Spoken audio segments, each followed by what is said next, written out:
আসসালামু আলাইকুম এভরিওয়ান। আজকে আমরা একটা খুবই গুরুত্বপূর্ণ টপিক সলভ করব। ওকে, যে কোনো একটা ত্রিভুজ যদি দেওয়া থাকে, কোনো একটা ত্রিভুজের দুইটা শীর্ষ এবং ভরকেন্দ্র যদি দেওয়া থাকে, তাহলে আমরা তৃতীয় শীর্ষটা কিভাবে বের করব সেটা এখন আমরা দেখব। ওকে, তো কোনো একটা ত্রিভুজের দুইটা শীর্ষ দেওয়া আছে এবং বি এবং ভরকেন্দ্র দেওয়া আছে, বলছে তৃতীয় শীর্ষ বের করো। তো কোনো একটা ত্রিভুজের ভরকেন্দ্র সমান আমরা কি জানি?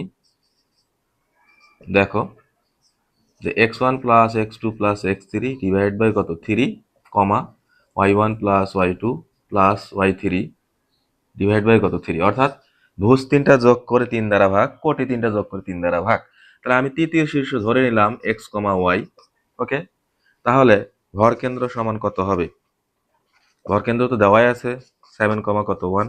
তাহলে অতএব ভুজ তিনটা যোগ করো, 6 plus 3 plus x by 3 equal to কত 7।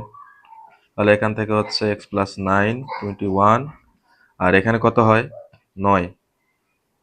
এক্স ইকুয়াল টু 21 থেকে যদি তুমি 9 বাদ দাও কত হবে 12। ঠিক আছে, গেল। এরপরে কোটি তিনটা যোগ করো, 1 plus 2 plus y divide by কত 3 ইকুয়াল টু কত 1।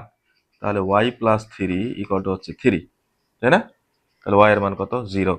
তাহলে অতএব এই পয়েন্টটা তুমি কত পাচ্ছ 12,0। বুঝতে পারছি? হ্যাঁ, বুঝতে পারছি তো নাকি? ওকে, এই টাইপের এমসিকিউ কিন্তু প্রায় প্রায় আসে, সো তোমরা অবশ্যই এটা শিখে ফেলবে। ধন্যবাদ সবাইকে।